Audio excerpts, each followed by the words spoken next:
તો વરસાદી માહોલ બાદ સ્માર્ટ સિટીમાં ખાડા રાજ જોવા મળી રહ્યો છે। અમદાવાદમાં 25 દિવસમાં 5000થી વધુ ખાડા પડ્યા છે। નાના મોટા ખાડાઓ પડતા લોકોની ફરિયાદ ઉઠી છે।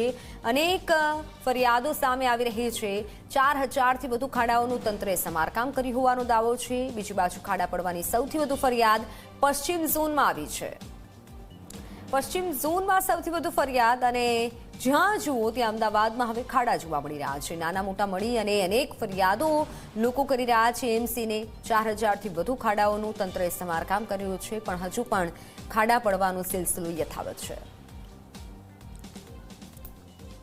વરસાદી માહોલ બાદ સ્માર્ટ સિટીના હાલ છે 25 દિવસમાં 5000થી વધુ ખાડા પડ્યા છે। એટલે અનેક એવી ફરિયાદો છે કે જ્યાં ખાડા પડવાના કારણે લોકોને નુકસાન થયું હોય। વાહન ચાલકો ખાસ કરી પરેશાન થઈ રહ્યા છે। તમે આવા રસ્તા પરથી જો નીકળો છો તો કમર તૂટવાનું નક્કી છે।